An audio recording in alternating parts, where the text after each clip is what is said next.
What is that English expression about shoes and feet? That game with the feet, shoes, and the balls? Do you mean football? No, I thought it was called soccer. How do we know what to call it? Well, ladies and gents, folks of all ages, Professor Ocho's in the house with a brief history of football versus soccer for you, mother Falkas. Back at it. Back again. Back again, world. Back again. Yeah. Shall we introduce some students of the game? I think so, man. We have our Bundisliga Pundit in the house and Chief Stat Analysis, Mr. Russman. How are you? Doing great. How are you fellas doing? Doing great. Good, man. Good. Trying to make sure we get this Corona over with before tick season, because then it'll be Corona with lime. Wah wah. Wah, wah, wah. Ocho, you got another student of the game for me? I think I can find one. Let's not forget this new guest, student of the game, a goalkeeper in his own time, Stephen Gonzalez. Welcome, Stevie G, to the show. What's up, guys? How's it going? Glad to be here. So, Stevie, we always ask Stevie G, Stephen. We always ask our guests, first guests. We always don't forget the finger guns. We always ask our first guest, who's your favorite team? Manchester United, plain and simple. All right. So, what is your first memory of either them or the beautiful game? So, Manchester United, I would say probably playing FIFA Street like 05, 06, somewhere around there. And playing with Wayne Rooney. So I looked up who the hell Wayne Rooney was. Wayne Rooney instantly became my favorite player. Kind of a bulldog, just absolute beast in the box. Doesn't look like he could play soccer at all, but God, he's good. and that's how I was. So funny story about that. I kind of touched on it pre-show. I'm going to go into how I got started in soccer. Y'all are going to enjoy this. I started playing soccer at Metairie Playground, Pontiff Playground now. Never played competitive soccer before in my life. We're in the championship game. They're like, "Oh, we need a goalie, the guy who normally plays." I was like, "I'll do it, whatever." Like, I don't care. I get in goal and I shut down 3 varsity players who shouldn't be playing at Playground from Rummel. And I shut 3 of them down, saved 2 penalties, and it's just like I have no gloves. Yo, I have nothing. Oh my God! I don't even have shin guards on. That's how I didn't care. I was a football player. I was football and baseball. So they go back to our head coach at Rummel, say, "Hey, we have a goalie for you." So 9th grade, I immediately started playing goalie. I knew none of the rules. I still don't know any of the rules. I'm joking. I knew no tactics. He's a no rules kind of guy. Starting off in 9th grade, I could barely kick the ball off the ground. I could punt the hell out of the ball. Ocho, I know you've seen that in person. Yep. But and that's it. That is literally that game that night. Literally started my love for the game. Period. I knew nothing about it before that. When you save 2 penalty kicks, I've done that once in my life, and that is one of the best feelings ever. Like in a game that it actually means something. When you save one of those, and you did it twice. I'm not gonna lie. It was a penalty shootout. Still, but I saved 2. It's the same thing. You know, we went. And I've also done that against Jesuit soccer too. So, what up? Damn. I don't know if I did. I sucked at goalie. I was a football player who wasn't afraid to get up in the air and charge the ball, and I wasn't afraid to get dirty. So they needed I'll tell someone you like what, I that. always tell people from outside of America that the USA will never struggle with goalkeepers because our Mm-mm. culture is a hands first sport culture. And all it takes is Yep. for example, for you to just grab one kid who's like, "Oh, I know how to use my hands. I have good hand-eye coordination." And who's got a little bit of courage and bravado, put him in the net, and you got the next Tim Howard. I mean, it's like we will never struggle with a good goalkeeper. Exactly. Could you imagine Michael Thomas as a Dude, goalkeeper? so many athletes would be great goalkeepers. Could you imagine someone like I'm thinking someone tall, football, tall, lanky, but absolutely massive. Say Randy like Moss. Jadeveon Clowney, uh, uh, like someone like that in goal. Someone 6'5", just a freakish athlete. Like Dude, I'm thinking about what? like Cam Yeah. But Newton as a goalkeeper. Oh, fuck. Jesus. He might not bend down to get the ball though. So no, he He might not get dirty.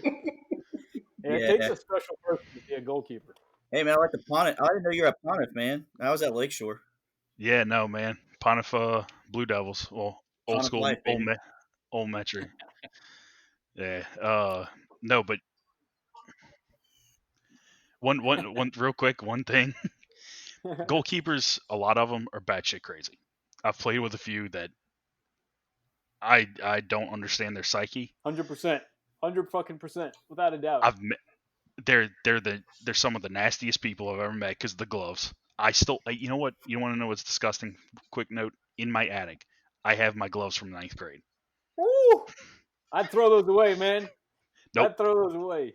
nope. Kept good care of them. Funny you say you're a football player. Being that this is the football versus soccer episode, this episode is basically a discussion on the whole debate of the word football versus soccer. So we'll be going through the origins, how and when the sport and the name became, as well as how it got to the USA, and then kind of capping it off with what other countries call the sport, and then we'll finish it off with going around the room, seeing what everyone thinks the sport should be called here versus globally. So before we discuss what we think about what the sport should be called, got to hit you beautiful bastards with some knowledge. Kind of get a quick history lesson. The sport that it's got its origins from all over the world. Whether it's China, Japan, Scotland, England, Italy, and even some early civilizations back from Mesoamerica, dating back like 2,000, even a little bit more than 2,000 years ago. So the game has been around for almost 2,000 years, with varying rules and play styles. Earliest evidence of the modern game is really difficult to pinpoint as far as who invented it. Many different versions, using both hands and feet. So, I mean, it's kind of had this really unique evolution. But the main objective has been to take a ball and either kick it or throw it over a line or into a goal. So, there's different ways that the game has been played all around the world. Before we get going, who do you think deserves credit for inventing the game, the beautiful game? It's hard to say. Since it is one of those things that it's been talked about for years, like you're saying, like thousands of years. The first thought that comes to my mind would be either the English or the Italians, which we'll get into fairly soon here. It's hard to say though which one of the others. It's just when I actually think of soccer, football, that's two countries that I think of off the top of my head. That's fair. I also kind of think of Brazil as well. But Brazil is just, they have so many different variations of the game that it's kind of hard to give them credit for it. So it's a tough question. There's not really a right answer, I don't think, but the fact it goes back so far and there's all these different variations, it all brings me back in my mind to what teams did I see dominate people when it came to soccer when I was growing up. Two of the teams that I first think of, just because they were really dominant when I was growing up, would be those old England teams, with Stevie G, not this Stevie G who blocks 2 PKs a game, but other Stevie Not a G. game. I think those are the only 2 PKs I ever saved. Yeah, hey, it's 2 more than I have. So, but yeah, those old teams with Beckham and Gerrard and Lampard and even Ashley Young, like guys like that. That's what I think of, and I also think of the Italian teams that would just sit and play disciplined defense and just run people crazy, and they would just end up wearing you down until voila, we got the goal. We pounced on your one mistake. So those are the 2 teams I think of, and when we look into it, those 2 countries had a lot to do with soccer, football, whatever you want to call it. In the end, I don't think I think it's whatever you want to call it. What's your thoughts, Russ? I've always understood that England were the founders of it, and I never like researched anything past that. That's interesting. I feel like that's most people's understanding of who invented it. Yeah, I don't know if it's true or not. I really don't. I know there's that it's probably a myth of the severed heads back in medieval times, and they would kick the severed heads around. We're certainly going to learn about that, man. Certainly going to learn about it. Oh, okay. Hey, Stephen, who do you think deserves credit for inventing the beautiful game? Because we don't know what to call it yet. Always heard the British Isles, whether it's Scotland, English, Irish, one of those, Wales, whatever it may be. That's what I've always heard. Kind of like Russ said, with the severed heads. That's one thing I've always heard. It's a great guess. It's a great guess, man. It's a great guess because it's tough to say. It really is. Like when you start thinking about it. It is.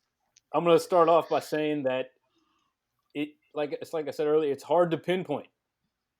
There's so many examples in history of a game like this being recorded. So with that being said, class is in session. Focus. So sit the folk down. Let's dive into some history.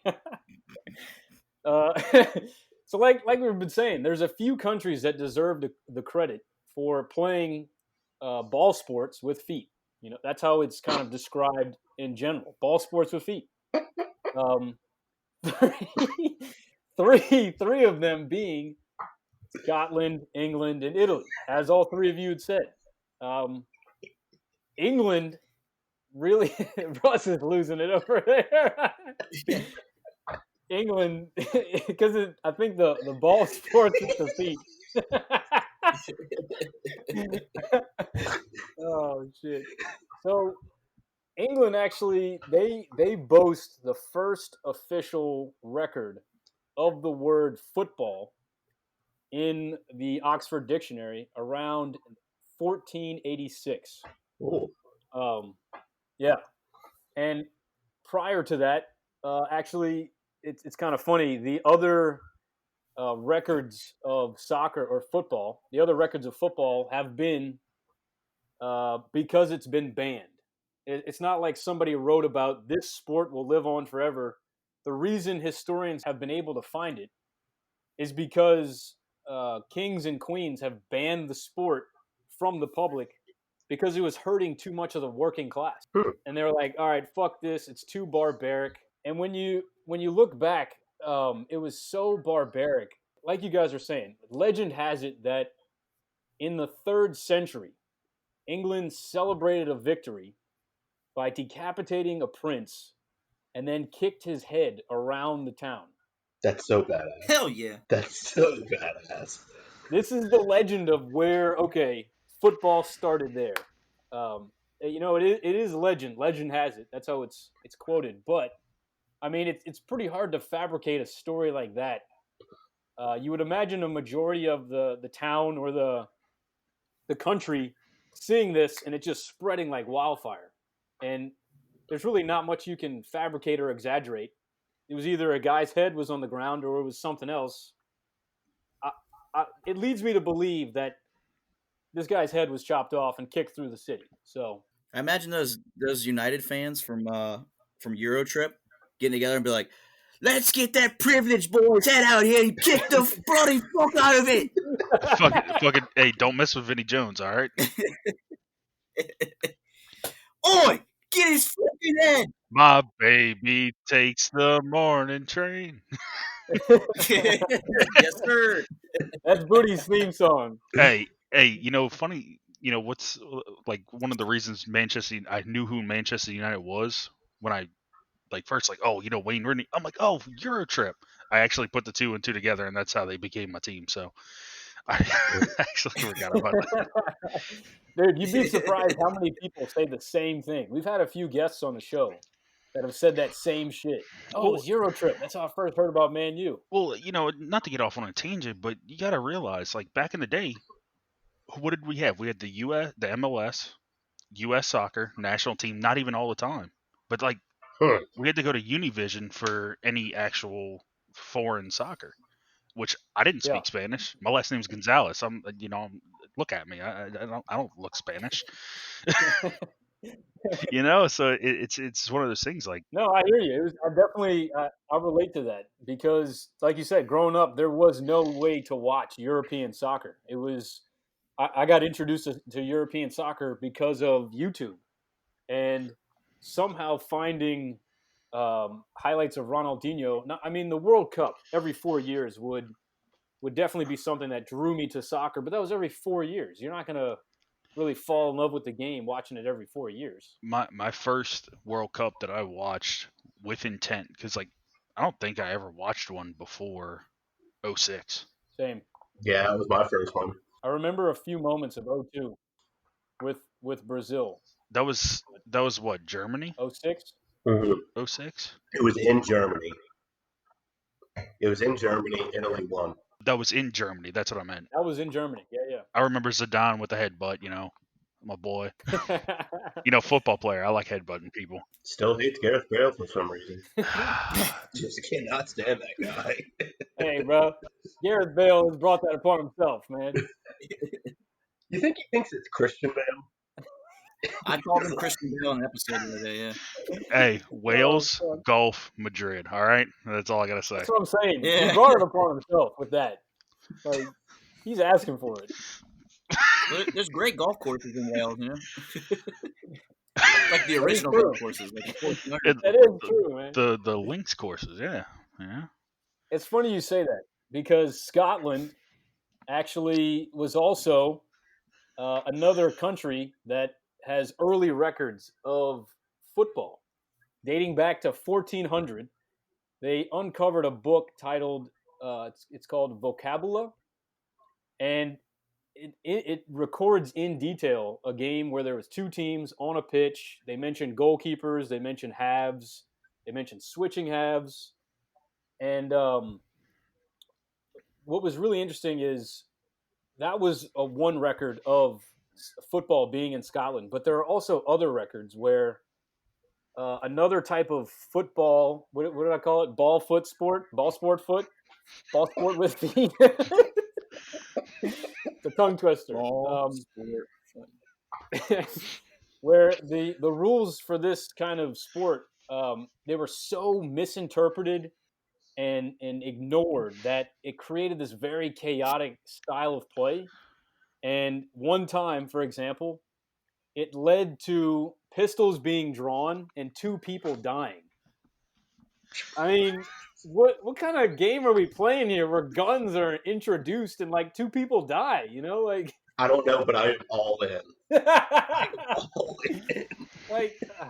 So Scotland, of course, is like they're a godfather of soccer or football. I keep calling it soccer, but they're a godfather of football. That's amazing. I would actually love to see that. I would. That is the betting sport if I've ever heard. Can we make the 2 brothers the Kardashians and we just fucking let's do that? Yeah. Wait, hold on. We we got to be selective about this here. We got to pick someone better than that. I think so. Kim's the prettiest. I don't find that she would do anything. Let's go Chloe for sure. So, just like in Scotland, people died, right? In Italy, the other country that kind of has a reputation for being one of the founding fathers of football, they had this incredibly brutal sport called calcio fiorentino, and it means kick, like kickball in Florence. And this sport was almost modeled after an old Roman ball sport. This sport was created around the Renaissance era in the 15th century, so still kind of around that 1400s era. You've got England, Scotland, and Italy all creating, ball sports with feet, and it's really incredible because that sport to this day is still around in Italy. And I was actually lucky enough to see it. They filled this entire square with sand, and it's a 27v27. Except the thing that's unique about this is the strategy is to basically fight the opponent so much that they get fatigued, and then you're able to sneak in with the ball and score. And you can use your feet, your hands, however you want to. You can throw it into this the net, which goes along the entire back line of your side of the field. It's an absolutely brutal sport. People were getting carried off in stretchers. Prior to a certain time, they actually allowed 2v1 situations in which two people from one team could gang up on one guy on the other team and just beat the living crap out of him. And it became this really iconic sport in Italy, even so much that popes would participate and actually join in to this calcio fiorentina. It was just an absolutely barbaric sport. If you're ever in Italy, go check it out. It's a ton of fun. I think Americans would fall in love with it. One more fun fact about this is that back in the past, they would actually add a bull into the field to kind of cause confusion and incite a winner. And I mean, when we think about this, is one of the origins of football. 27v27 with a fucking bull in the ring. Oh, by the way, you still got to score. It's like, oh my God, when you think about the origin. That's a fucking hot take right there, dude. Hot take. Throw a bull in there. Let's find a winner. Let's find a real winner. Throw some bulls in there. The more you know. The more you know. So I've actually watched full matches on YouTube, and I think I've seen it on TV before. And I was like, man, I've heard this before. When you started talking about it, and when I was reading it, I was just like, man, this is exactly what I watched. And I was like, man, this is something that is way beyond what we call soccer, football, whatever we refer to it these days. And I was just, I was amazed by it. These guys were bloodied. Like one of them, I'm pretty sure had a dislocated knee, and he was still trying to kick the ball with the dislocated foot. Like the leg was just flapping around. Like, Hell yeah. Wow. Hell yeah.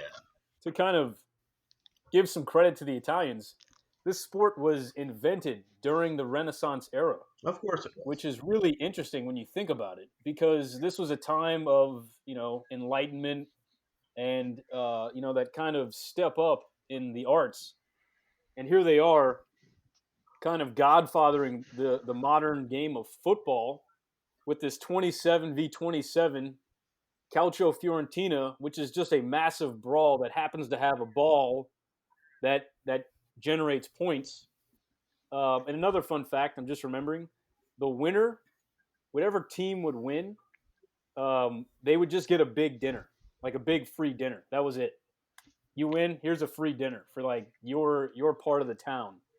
I mean, when you think about it like that, it's like, fuck. I'm sure in the Renaissance era, I would be down with that. Free meal for my part of town. I'm game. I'll go out there and kick some people for a dinner. Whatever. I would say regards to the 27 versus 27, there is a certain beauty that comes out of chaos. That's kind of what the Renaissance period was all about. So that makes sense. That's well said. That's really well said. I never thought of it like that. To kind of go into the details of 27 v 27, the way they would split up the 27 was they would have 15 forwards, and the forwards would fly into the opposing team's half and just try and beat the shit out of as many of the opposing team as possible, or at least fatigue them. Eventually, the rules got changed to where they were only allowing 1v1s, which, I mean, you could imagine. Like, you send over, like, the Goliath of your time to the other side. Imagine being a defender in that era, right? And you see this 6'5" giant. Like, fuck. Red Rover, Red Rover. Send Russ on over. Come on over, baby. You gonna learn today, boy. So these three countries, these are the earliest records of the closest thing to what we call football soccer today. Hugh, did I hear you say that the Italians godfathered this phrase? That's funny you say that. That they definitely were a godfather of the game calcio. I didn't think my ears were deceiving me. I did. I thought Ocho was giving me a call. Godfather, what you got for us? How you doing, Ocho? It's good to hear from you, Godfather. Good to hear from you, too. And let me tell you something. I remember the Bulls. Damn. I used to throw them Bulls in the ring. You tell these Renaissance kids, hey, you want dinner? Hey, they go get dinner. I have no idea what's going on. Godfather, all right, do you have any other stories of watching Calcio Fiorentina? Well, I can tell you what. Y'all talking about England and all these islands, Italy. The first football club I knew was being formed in 1824. It was called the Football Club. Are you serious? There was a lot of modern game rules in that. It started in 1863. A lot of modern rules that you know today. With a bunch of schools in England, they met up and they tried to create a standard set of rules. And that's kind of where we're at today. Ocho, I think you know a little bit more about it than I do. Yeah, so like Godfather was saying, around 1863, England finally decided to come up with some rules for these games that have been played all over. And what wound up happening is two groups decided to separate. They couldn't agree on what rules. One group wanted no hands. The other group was like, I want to carry the ball with my hands. So the group that decided no hands became called association football. And eventually people got tired of calling the sport association football. And that kind of evolved into people calling it ASOC. And then people started calling it sock. And around this time, there was a gentleman by the name of Charles Brown, who was considered a quote-unquote trendsetter. He got interviewed one time by a newspaper, and he said, somebody asked him, hey, do you play rugby? Being the trendsetter that he was, he said, no, I play soccer. By taking sock and adding the ER onto the end, rugby at the time was called rugger. It was just a trend at the time in England where people would shorten words and then add ER to the end of it. So you have association football, it gets turned into ASOC, it gets turned into sock, and then using the slang during that time period, sock gets turned into soccer. And that catches on immediately in this newspaper. And around this time, North America, or the USA, started to adopt rugby football, association football, and rugby football took over very quickly and evolved into what is now known as the NFL, or what the Europeans called it at the time, gridiron football. And gridiron football eventually just took the word football So by the time association football came over, the Americans were like, we need a new name. Let's call it soccer. And with this new word soccer, we created the NASL, which is the North American Soccer League. And this league was started in 1967. Up until this time, England was still calling it soccer. They were still calling it football and soccer. And you can see the frequency of this word in newspapers at the time. Once the Brits found out that we had created a North American Soccer League, they immediately were like, this word has been Americanized. We're never going to use this again, and reverted back to football. And it's just interesting because the word soccer gets made fun of so much by Europeans, but was in fact invented in Europe by the English, one of the three countries that was said to have invented the game, football. That's really interesting. It's kind of like how they used to call us Yankee Doodles to make fun of us, but now we're like proud of it. Yeah. I'm never proud to be a Yankee. That's what I'm talking Red about. Sox all the way. That's what I'm talking about, Russ. Oh, damn. Footy, how you feel about that, man? Fuck the New York Yankees, but if it pisses off the British and we can tie it to soccer, I'm all about it. 1776, motherfuckers. Whatever pisses England off, I'm all about it. 1-1 World Cup. Remember that. I still remember that 2010 World Cup where we snuck that tie out. Oh yeah. Hell yeah, man. That 1-1, baby. We'll take soccer We'll take soccer. It's funny, they made this word up and then we took it, made it our own, and basically like squeezed them out. Like, oh, that's a really good name. We're gonna take it and use it. And now England's like, fuck, they took our idea. Gotta find a new one. Yeah, exactly. Throughout time, you know? So a fun twist, a fun fact about the word football is there was actually an alternative explanation. It's kind of a fun fact in that the word football potentially could have referred to a variety of games during medieval Europe that were actually played on foot as opposed to on horseback. Because sports at that time were mostly played on horseback by the upper class. So it's a hot take on the word football because you have polo, right? Polo was played on horseback. You take the ball, you start playing it with feet. Now you're playing on your feet with a ball, football. It's an alternative that potentially explains why the sport was called football. Because as we discussed earlier, these three countries kind of played football as we call it today. So it's really unclear as to the actual origins of the word football. And then you look around the world and all these other nations are calling it different things. Footy, can you help us out with what some of these nations call it? Absolutely. So, first being first, obviously, as you know, a lot of countries call it football, folks. If you look at places like Iceland, Iceland calls it, I'm going to try my best. Natsprena.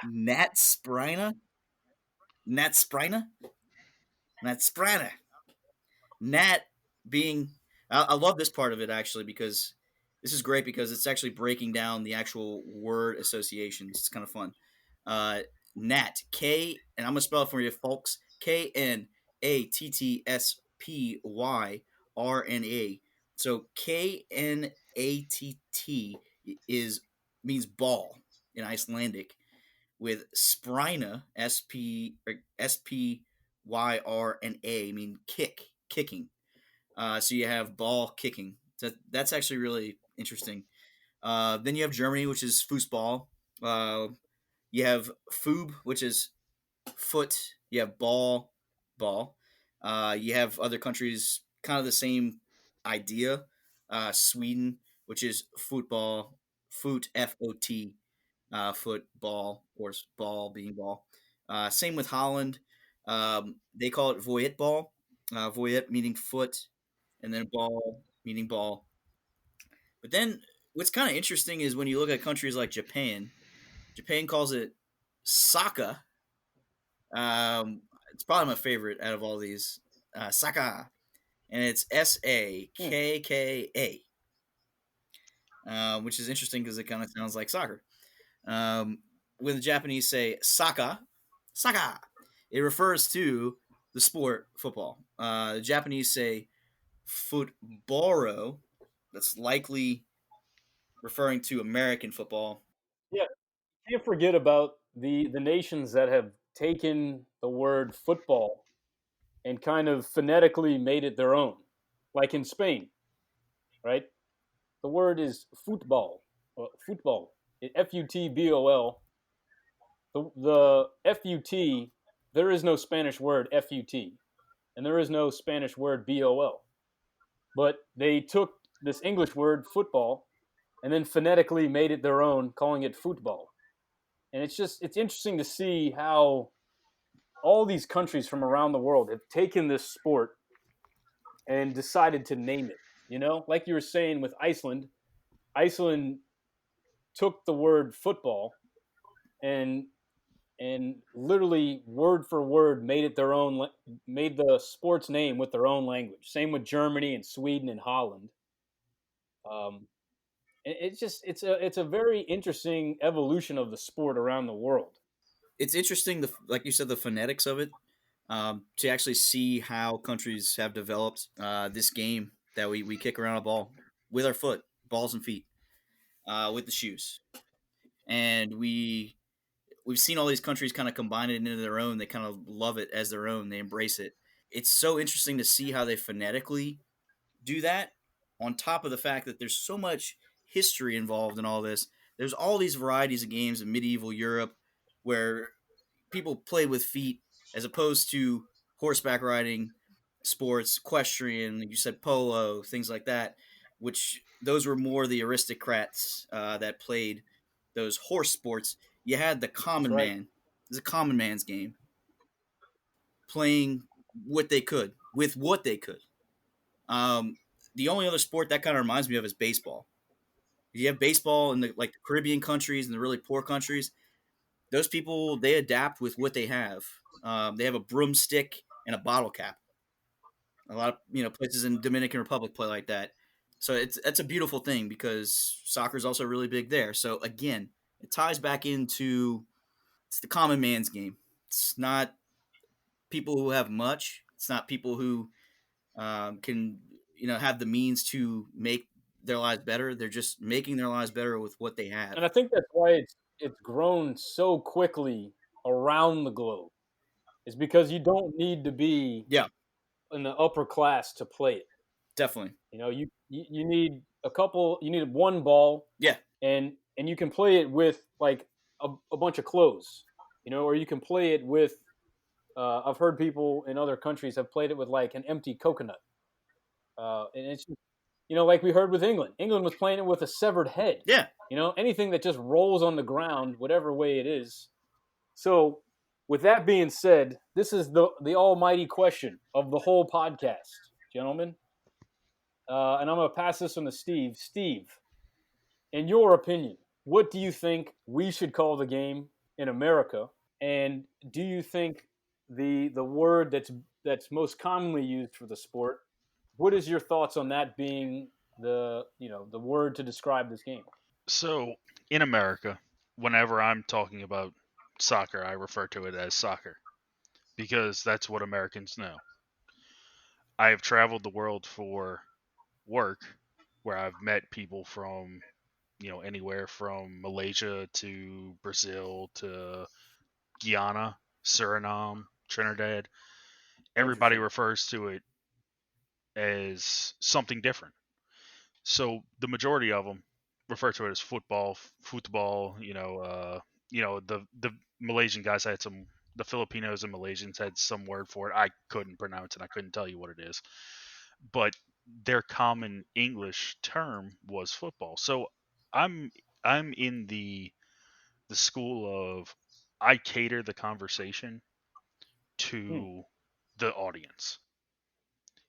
If I'm talking with y'all, I'm gonna say soccer. If I'm talking with some guys on an oil rig down in Guyana, like I was at one point, they refer to it as football.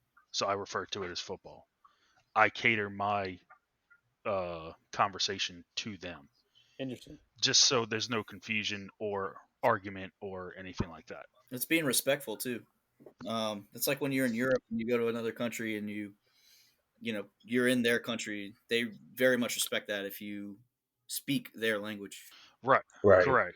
Correct. And that's one of the things. Like, this game is so beyond, like, going back, say, 10 years for me personally.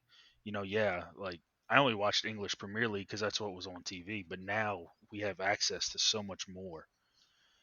Like, I'm becoming more and more of a Bundesliga fan. Dortmund is Russ. I see you, baby.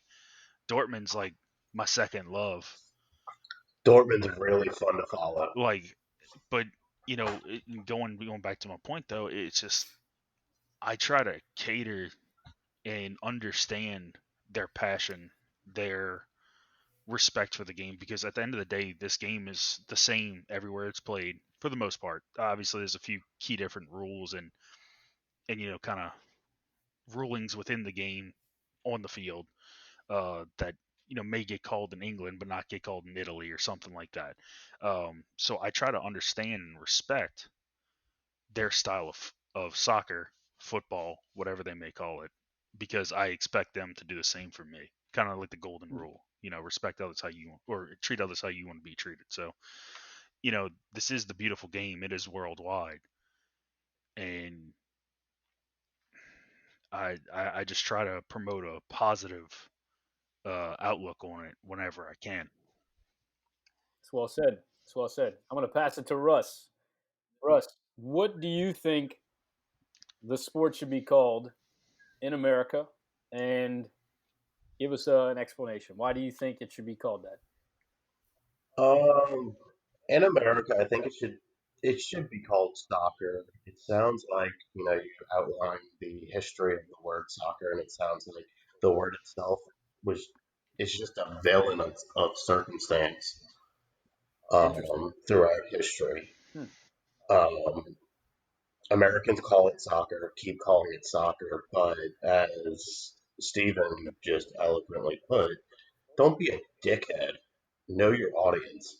When you're talking to people, respect their culture. If you're the only American and it's everyone else, you have someone from England, you have someone from Scotland, you have someone from Germany, you have someone from Spain in the conversation. Call it football. I think that's definitely I think the best route there, especially because I think not only is the word football closer to the actual action of the sport, using your foot to hit a ball, but the origin of the sport itself is from Europe. So you want to respect, you know, the people from Europe. You want to respect the sport that they kind of made for us. Booty, I'm gonna pass it to you, and then I got one more question for the party regarding this word and the sport. What do you think we should call it in America? Oh, there's so many different routes. Ever since you asked me this question, which if we go back in time, folks, I always thought you should call it football because you use your feet. The thing that pisses me off the most about it is how it gets confused with American football. That's the thing that bugs me the most. I wish we could call Agreed. American football something else because that's the only thing that bugs me is these two should not be getting confused. Whether it's phonetics, like we've talked about tonight, whether it's through popularity, whether it's through um, just knowledge of the game, the history, all these things. Those two shouldn't be getting confused at all. American football, you don't use your fucking feet. Let's be real. Like, Unless you're Garrett Hartley in the NFC Championship game. yeah, right. It's like for the 10 seconds, someone used their foot. Why is football called football? It was taken from rugby football. I guess so. Yeah. That's where it's from? And you know what's funny? The whole point of it being called football, getting back to that, we're talking about field goals. We just talked about field goals. I think it's more important to punt if it comes to Right. American football because it's all Yep. about field position. So it's kind of funny. The punter gets completely forgotten as it is I with people who do love the game. I was a backup punter in high school. No shit. Backup punter? So that's something that's crazy to me. I hate that. I hate that it's like connotated. I would always call it that until Hugh actually brought up a good point. It's like, it's our word, it's America. So I guess if we're in America, I'm gonna call it soccer. But if I'm anywhere else, I'm gonna mirror what Steven said and kind of what Russ said too. If I'm gonna go with what you guys call it because I'm in your country. I'm not gonna if I go to France and there's a French dish that's basically a hamburger, but you call it La Hamburger, I'm not gonna call it a hamburger. Right. Give up your ego. Give up your ego and cater to who you're talking to. I'm gonna be respectful. I the last country I went to, across the pond, I went to Spain. I met a lot of cool people in Barcelona, and I would always refer to it as football because that's what they call it. Because the other funny thing is, if I called it soccer, they might just be like, "What the fuck are you talking about?" You know. So there's that. But going at the end of the day, from what we all said, this is everybody's game. It's truly everybody's game. It's a rich man's game. It's a poor man's game. I don't need a horse to play this game. Um, I'm gonna go ahead and call it soccer. At the end of the day, there is no right thing to call this game. It's everybody's game. With that being said, this is the question I've got for everybody. Do you think Americans calling it soccer uh, affects the identity that we have as Americans for this sport? We call it soccer. Everyone else in the world calls it football. We have no play style. We have no identity. I can't tell you if the USA has ever had a play style. I can't tell you if we've ever had an identity in the sport. We can always say that Americans play with heart, but to say that no other country plays with heart, it's kind of not true, And I feel like while I agree with you all, we have to call it soccer in America, just because we already have another sport called football. Um, I feel like calling it soccer has, and this is a hot take right here. I feel like calling it soccer has held us back as a nation because we have no one to relate to. And we call it soccer, but at the same time, we're trying to steal the identity of the countries that call it football. We're in like this identity crisis situation. What are y'all's takes on that? As you were saying that, I was thinking, what has America had as far as a style of play? Now, I am not tactically inclined. I don't get into statistics. I watch the game because I enjoy watching the game. I think it's a beautiful game, and as well as millions and millions of people around the world. Um, America's play style, and you can call it a play style. You can call it whatever the hell you want. America has, since I've been watching, and I've watched some historic games over the past few weeks just because nothing else is on. I go to YouTube, I start watching, like Colby Jones, some of those older names that we Name know. drop. It's a fraternity brother of mine, man. I gotta represent. But but like some of those older names, the guys that kind of laid the basis. Like the '94 Olympic team. I started watching some of their games because of how well they did. They played with a tenacity and just were in everybody's face. So grit is what I call it. I'm gonna use a football term, grit. You got to have that grit and that grind. And whether or not one thing that I've always noticed about America's soccer is we don't have the best talent as a group. We have few key players, Donovan, right now Pulisic, Tyler Adams, McKinney, Gio Reyna coming up, which I would love to get on a Future of America episode if we got one coming up, little plug there for y'all. Yeah. Claudio's son. Yeah, Another great yeah, U.S. player, and Claudio's son. Yep. every team, like if you think about the 20, Hugh and I were talking about this when I first got on before the podcast. We're talking about the 2014 Olympics. If you look at that team, Dempsey, Jones, Bradley, Omar Gonzalez, Timmy Howard in goal, those are some good players. But when you start going up against, Portugal, for example, we were in the group of death and no one expected us to live. Portugal, what was it? Portugal, Germany, Ghana. what was the Ghana. No one expected us to live. We came out of that group. Let's not forget that. Because of grit, because of grind.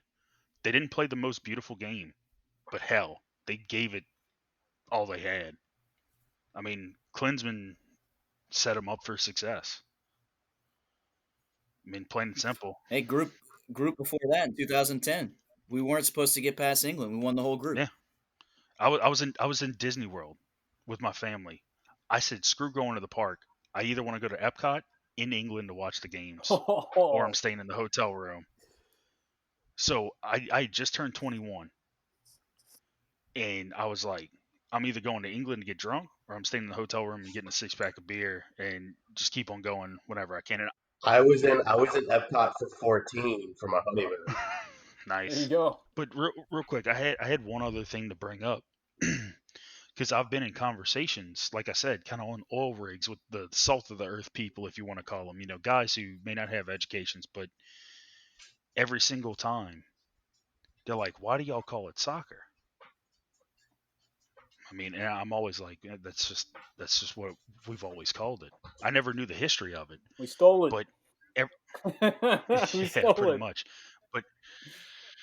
But every time it's just like it brings up not necessarily an argument, but a kind of a confrontational moment where like I have to decide whether or not to defend the US and why they call it soccer, or just please them and start calling it football, which is what my point was earlier, respect of the game, which I don't feel like if I go over to England right now and start calling it soccer, even with Manchester United fans kitted out in Manchester United gear, they're going to be like, the fuck out of here, mate. Like, like piss off, like it's just like, it ain't soccer, it's football. So that's one of my biggest things. It's just like, I don't understand why they get so uptight about it. That's a good point. That's our identity, but it's just like, but do we keep calling it that? To your point, do I think it sets us apart further from the entire game as a whole? Yes, I do. Because American football doesn't use their friggin' feet half the damn time, or 95% of the time. And it's just like, this is, in every sense of the word, football, what we're calling soccer. American football, which we call football, is pass ball, yeah. tossy, run ball, pass ball. Yeah, so that's my take on it. Sorry to be a little long-winded there. No. I had to think my thoughts out as I was going through. No, that's fine. For me, I feel like, and I'm gonna take a different opinion here. I feel like in order for the U.S. to excel in that sport, the beautiful game, I feel like we have to own calling it soccer. We can't sit there and this is a hot take, controversial. I feel like we can't sit there and apologize. Hot take. I feel like we can't sit there and apologize to England for calling it soccer. While I agree you need to respect other cultures, that is our culture at the end of the day, and it's not going anywhere. There's too much money put in from the MLS to switch it to the MLF. It's never going to happen. We're never going to call it Major League Football. And the MLS is what funds the USMNT, United States Men's National Team, the United States Women's National Team. My opinion is, if we're going to ever grow as a country in this game, We've got to own soccer, and we've got to create our identity around it and stand up to these other fucking countries that complain. Oh, why do you call it soccer, mate? It's play with your feet. No shit. Can I interject Go for ahead, just Russ. a second? Go ahead, Russ. I'm fired up. They want to cry about it, but if you look on Reddit, the subreddit for football or soccer is r/soccer that has close to 2 million people subscribed to it. And guess what? They're not talking about American soccer. They're talking about Bundesliga. They're talking about Premier League. They're talking about La Liga. They're talking about Serie A. They're talking about World Cup. They're talking about Euro. And most of them aren't American. That's right. That's right. So to that point, and I quote because I started doing some research on Reddit. It's like arguing whether it's coriander or cilantro. It's the same thing. Who gives a shit what it's called? It's a dumb conversation. It's a dumb debate. Get over your fucking ego and just listen to your audience. It doesn't matter. They're all talking about the same thing. Hey, I say British people keep giving us more words to perfect. Grass ball. Grass ball. Like Like fucking joints. It doesn't matter. That Bob Marley ball. Russ, it doesn't matter, but the decision has been made already. Call it what you want. Like, call it what every country should call it what it wants. We should call it soccer. Everyone else should call it football. Iceland should call it whatever the fuck that word is. Just do it. Not Strina. not Sprina, boy. Everyone's game. No, but you brought up an interesting point, man. When you were talking about as Americans, we need to just, embrace soccer, the name soccer. But as Americans, well, not. I say as Americans because there's multiple different types of Americans. Mexican Americans. European Americans. We have an influx of different nationalities in this country. It's such a melting pot. I mean, that's what America is kind of, founded upon, is the melting pot. So you're always going to have people who are like, no, football. Okay. Like, I got a Portuguese guy at work. He calls it football, and he yells at me every time I call it soccer. Football. And I'm just telling him, I just keep on telling him, like, it's soccer. Here, we're in America. This is America. Good for you. It's just, well, he and I, because he's a Benfica fan, so anytime like anything bad happens with Benfica, I just send him the news clip. And you should. Oh yeah, what could go wrong in Benfica? So I'm sure you have a lot of articles sending off. Yeah. Shit. Remember that time you sold Jow? Oh, the day that We got a lot of money, but we didn't buy anybody. the day that he got transferred to Atleti, I sent him the link, and he just sends back, "Fuck." Well, actually, he said for. He actually said "foot days," but Days. Yeah. Fuck. Yeah, foot days. Yeah. He taught me a few curse words in Portuguese, but I'm not going to get into that. But my point was the melting pot. Just the difference of. If that's true, though. Go ahead. That's true. You're absolutely right. That's so true in that we've got Latin Americans, we've got European Americans, we've got African Americans, we've got Asian Americans. We've got all these different Americans that have cultures of their own that they're bringing over. And we brought this up in the last podcast about the USA, and that one of our biggest problems is we haven't figured out how to build chemistry with players that play in the MLS and players that play in Europe. And I think the same thing crosses over into the types of play style. If you remember during the Jurgen Klinsmann days, he favored those European Americans. He brought in a whole bunch of German Americans and was criticized for not going and looking at the Latin Americans. There was very few Latin Americans on that World Cup team, and a bunch of them slipped through the cracks. So I think Yeah, go ahead. I think Bedoya was one. Gonzalez maybe. Yeah, You but know, those there wasn't guys were many. there prior to Jurgen, and True. he didn't pick those guys. There wasn't any Latin American players I think that he picked. He might have picked one or two, but did they start? Did they contribute? I don't remember. I just know that he brought a whole bunch of Europeans, mainly German Americans, and they did really Mhm. well. I'm not gonna take that away from them, but I feel like the word soccer needs to be able to incorporate all these different play styles. That needs to be our identity.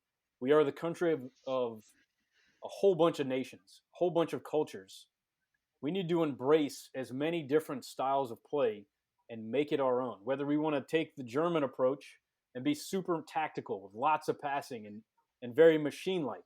That's why we need a coach of our own to incorporate all that, to figure out how to mix that all together. Jesse Marsh. Dude, preach, Yeah. preach. Finger guns to the sky, Be- man. Hey, you know what's great too? Speaking of all this, and speaking of German players, American players, and you know where the majority of players are right now? We actually have the roster, and the majority of them are in Bundesliga right now. Like the American roster. It's either MLS or it's Bundesliga. It's MLS or it's Bundesliga.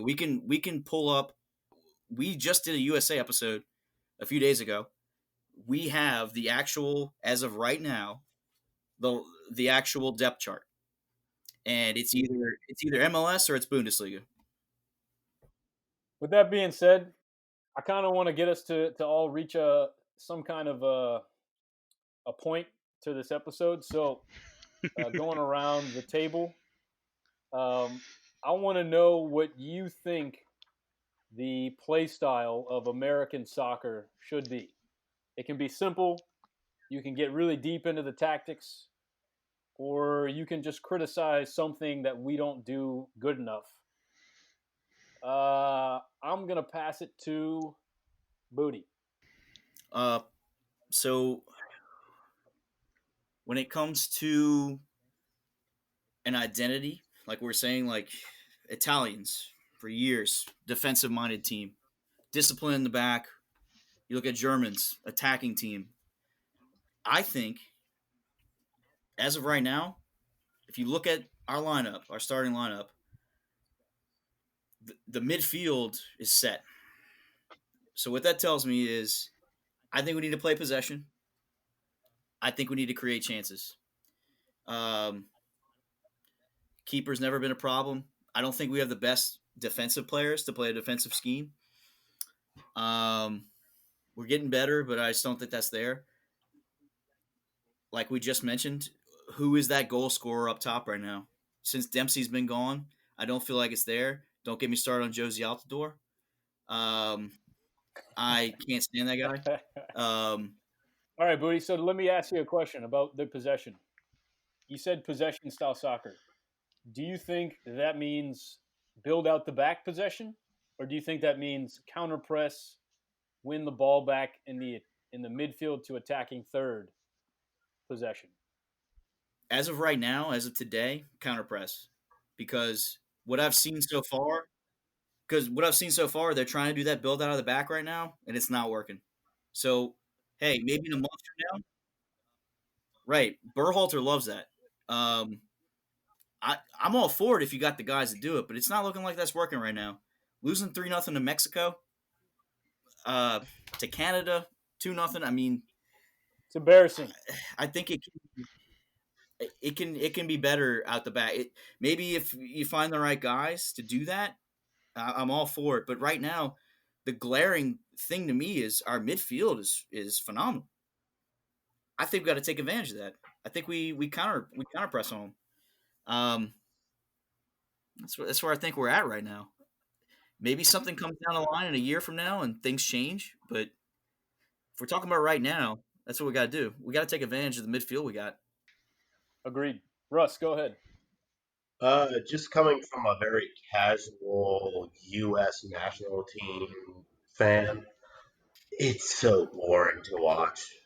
It just is. And it's like you watch 5 minutes of a game and you're like, oh, this is why it's not that popular in the country. It's so boring. It exactly what Booty said. If you incorporated some kind of counterattack, punch him in the face, let's go, let's try to attack, you would get a lot more passion for the national team. Um, and I do think, like Booty said, our midfield, we actually have that.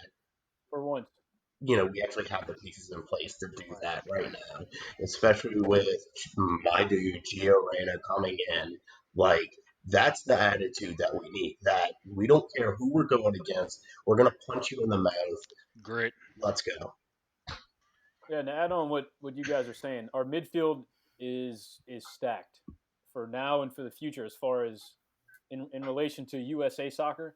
I think we can also agree that we've got some solid wingers. If Gio Reyna, he's already proven it, and we've got plenty of players that can play opposite to Gio Reyna. I really like Areola. I really like Boyd. We've got wingers that can go out there and play. So that's 5 players right there that need the ball. With that being said, Stephen, what kind of identity, culture of American soccer do you think we need to develop for the future? So, I'm sitting back listening to everybody's take on it, and I agree with y'all 100%. So, my like Booty said, the counter press, I like it. That's probably one of my favorite styles to watch. But if you look at, I'm going to go bigger picture here. If you look at the American audience, what does the American audience love more in sports? Like what? Let's see, like the height of national team popularity, probably that 2010 to 2014 range. That's when like everybody was really on board. The U.S. had a bit of flair to them, a bit of machismo, bit of cojones, going.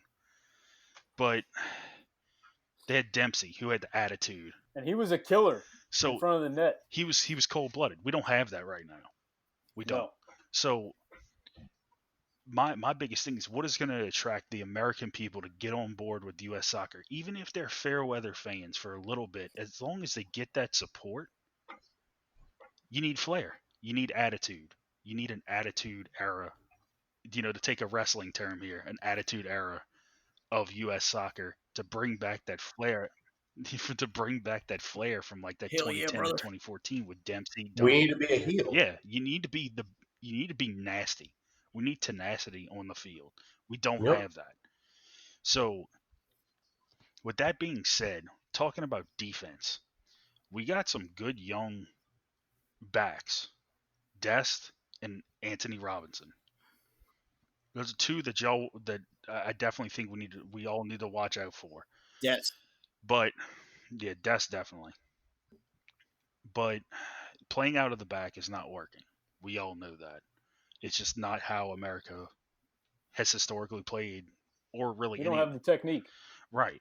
So you have a lot of MLS players playing in defense. Other than who's our starting center backs right now? They change so often. I don't even know who they're starting. Miazga is definitely one, and then for me, John Brooks. So John Brooks and Miazga, or I think his name's Andrew Long. Oh, something Long. Aaron Long. Aaron Long. Bulls. Yeah, Man City tried to, or who? Chelsea or Man City tried to get him this past transfer window. Looking it up. But you have Long, Brooks, Miazga. Miazga's what, second division? He's in what, second division at Reading? Doesn't play half the time. Yeah, he's on loan from Chelsea. Yes. Yeah, so you have an all European back four. None of those teams though play out of the back because they don't have the skill. You need players at your Man Cities, your Bayerns, the teams that can actually do it successfully. That's where they need to learn from. If we don't have players in those systems, they're not going to learn it playing for the national team once every 3 months. So stop doing it. Yedlin's another one that's always hurt, but he's a Premier League guy. I don't too much. Yedlin needs to be like a right mid in like a 3-5-2 system, something like that. He's not a true right back, and he's not Yep. a winger. So he needs to be in a mid where he can do both. He can run down the line, pass the ball off to somebody. Agree. Mhm. He wants to do too much on offense, but he's a great defender. Yeah. So Definitely. as far as a style, I think we need the tenacity. Like I think Russ said it. We need to be a heel. You need to be in their face. Get some friggin' red cards. I don't give a shit. If we lose the game Right. because we beat the crap out of another team and we lose 2 people, okay, I'm gonna enjoy watching it because I'm an American. I like watching aggressive soccer. Yeah. There's America. Yeah. You To know. add on to that, I think y'all are spot on here. The identity of Americans is fast, aggressive, Flair. and with grit. No fear, no fear. Fuck the consequences. We're gonna go. We'll figure it out later. Kind of mentality. All day. All day. And I think looking at our players, I think we have the players to achieve a counter press, especially with our outside backs. Mhm. With Serginho and Anthony Robinson, both very pacey players. So you could achieve this counter press. And to add, you said it perfectly. Who are our center backs? They change so frequently. I think as a Team USA, we need to have consistency in the center backs. I think that's priority number 1. Got to have consistency. Who is it? I don't know. It should be John Brooks every time. At least him every time. He needs some help. As a former goalkeeper who knew nothing about the game, I asked our coach to always have the same 2 center backs in front of me because I knew what they were doing. Yep. I didn't care about the outside left and right back. I wanted the center backs always there because I knew when they were going to go for a ball. I knew when they were going to do this. I knew when they were going to. Center backs to me are, I wouldn't say the top, but I'd definitely say top 3 positions on the field that you need to have consistency. They're your workhorse. They are your workhorse, exactly. You need to be consistent with them, because if you have that knowledge between goalkeeper, because the goalkeeper is rarely going to change. Once you have a starting goalkeeper, he's usually going to be the same unless he's injured. But even with a backup goalkeeper, they're going to know where they are and what they're doing.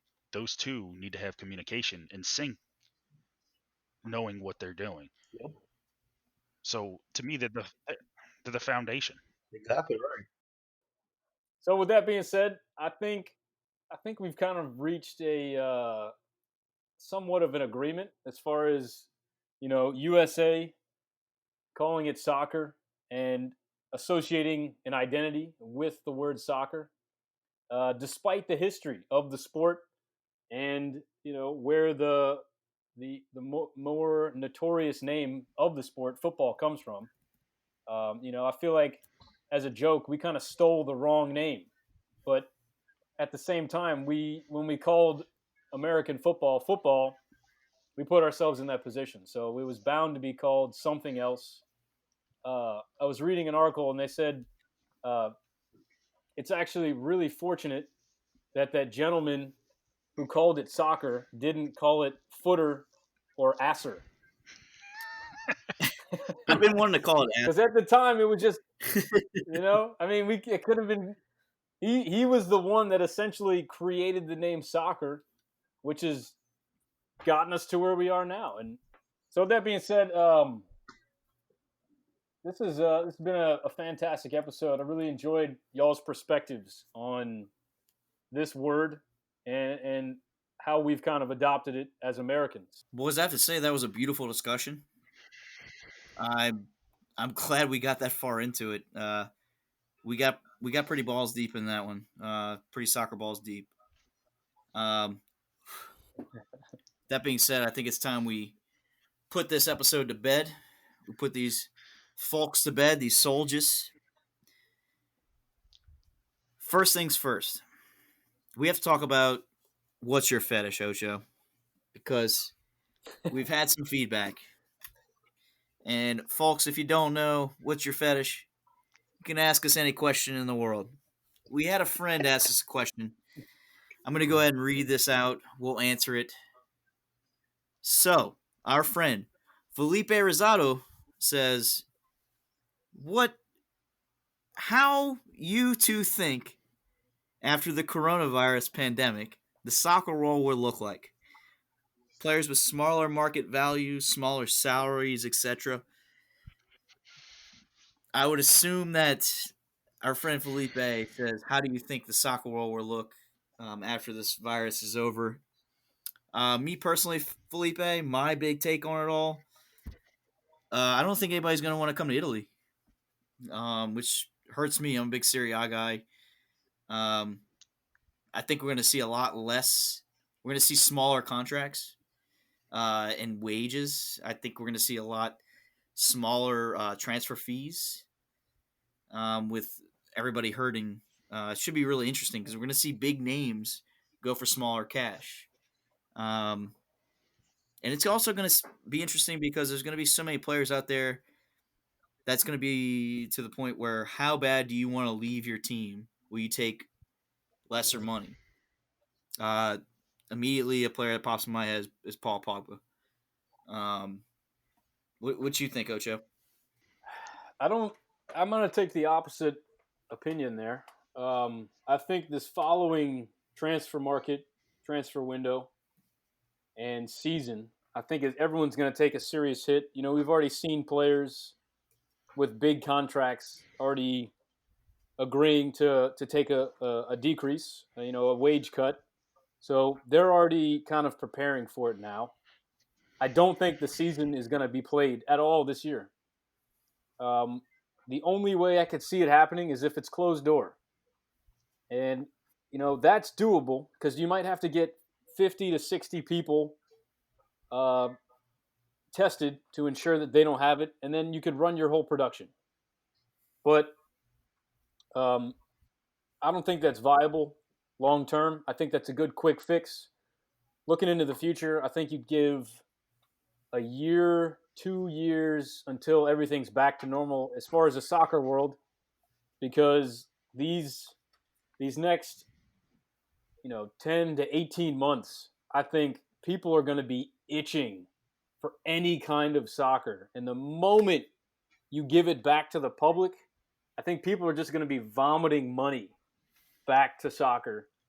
And I think it'll put everything back to normal within a year.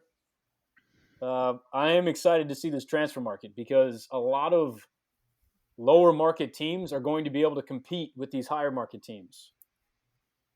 As far as being able to afford a wage, I think, because it's going to drop the wages of these big clubs down. I don't think these little teams are going to be hit too hard. Yeah, they are. I think they will be hit, but I don't think it's going to be too much of a hit. As soon as they start playing again, they'll have the money. This is my opinion. I have no idea what's going to happen. That's my take. I don't give it a year and a half, and I think everything's fine. But this transfer market is going to be wild because these owners still have money. I don't think they're losing. I don't think they're losing their bank accounts that much. No, but no, we'll have to see. I don't know. I have no idea. I think there's a chance that we're too close to that summer transfer window for them to make rash signings. Oh yeah. And I think that it might be a very boring summer. So you think everybody's going to want to keep everybody that they have? Yeah. And that's where I disagree. I think they're just going to roll it back. Like every team's going to decide, just like if they can, to just roll it back. Here's the thing. This year, it's already rumored that they're going to scrap this year. So in Serie A, AC Milan are in 7th place. So if they scrap this year, great, because then we don't finish with a 7th place finish on the end of our name. Now, you just gave a team that's in 7th place another summer to go out and buy more players. They're going to go out and buy more players. Granted, it's not going to be splashing cash like you said, but they'll be able to go and forward a $10 million signing, a $15 million signing. I feel like we're going to see a lot of those micro purchases. Right. We're going to see a lot of like $1 million to $15 to maybe $20 million purchases. And I think teams are going to be flying players all over the place because it's going to help the transfer market economy when money starts exchanging hands, because they have all these add-on clauses where if a player like Pogba gets sold, I'm pretty sure Juventus makes money.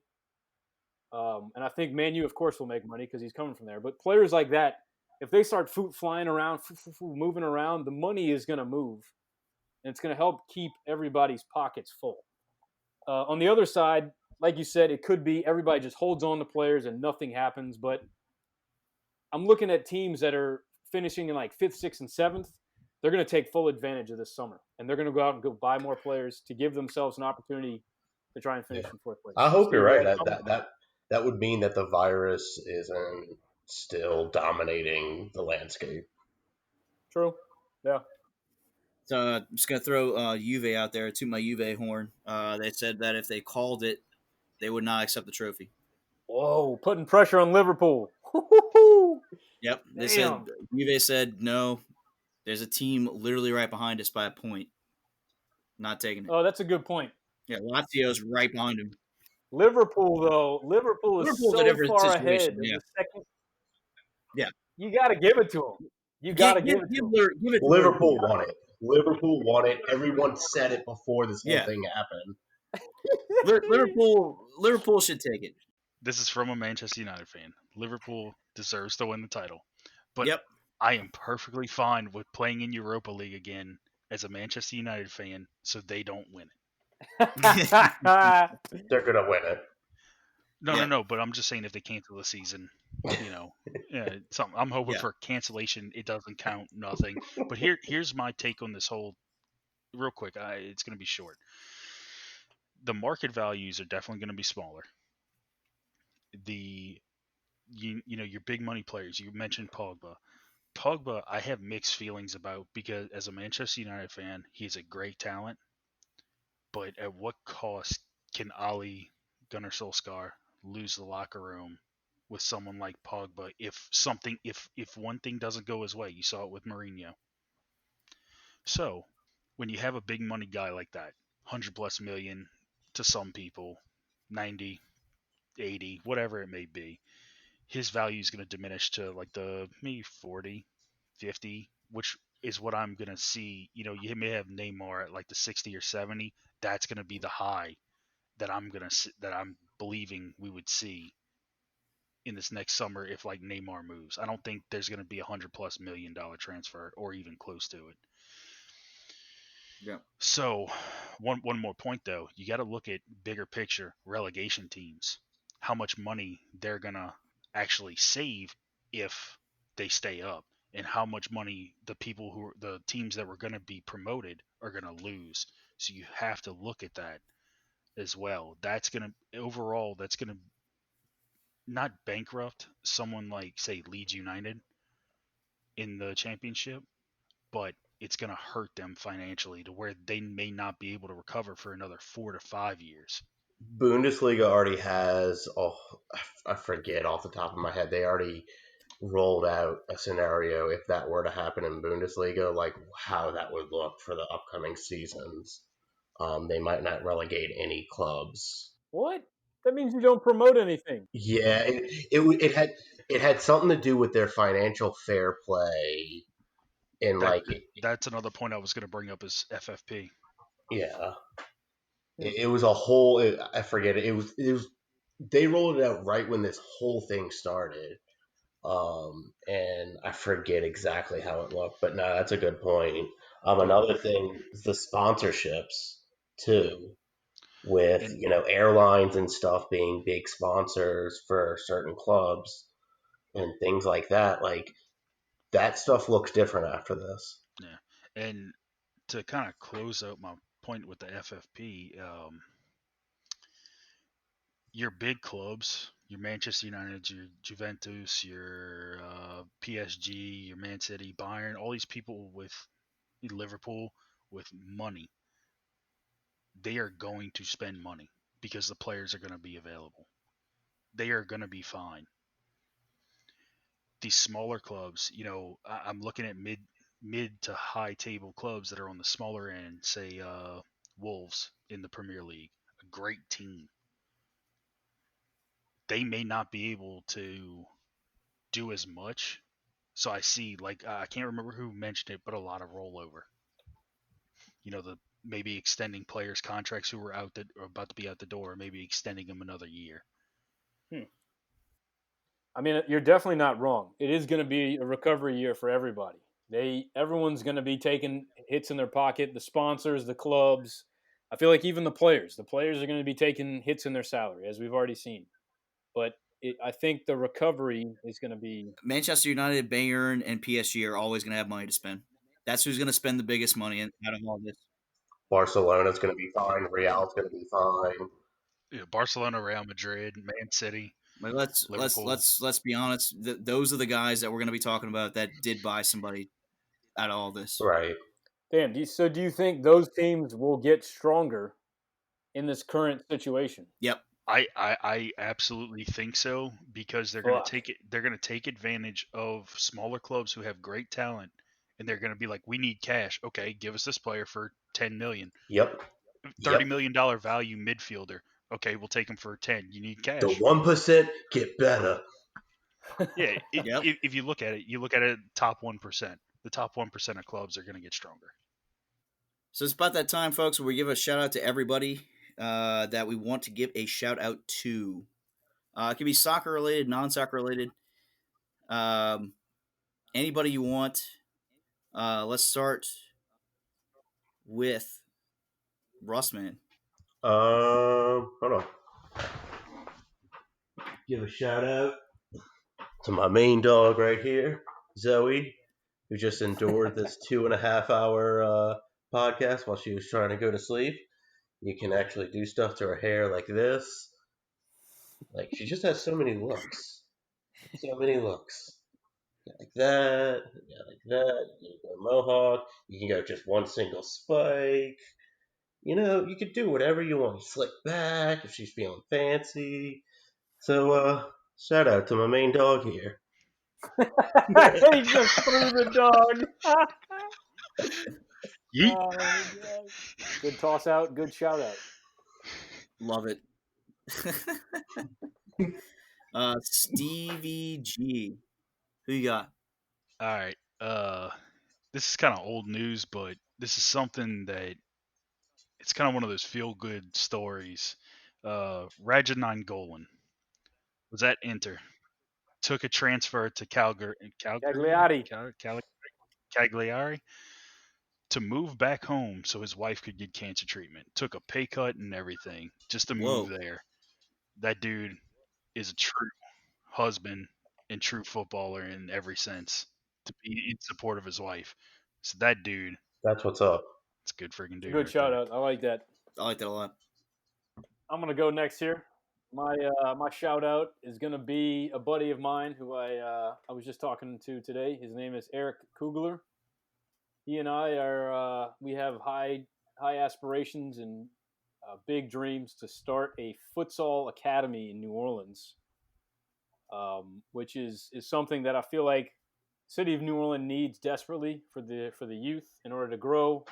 It's something that every big country in the world has. They have a futsal system for their young players, for the youth. It's the quickest, fastest, most efficient way to build technique in youth soccer players, and I think it would just drastically grow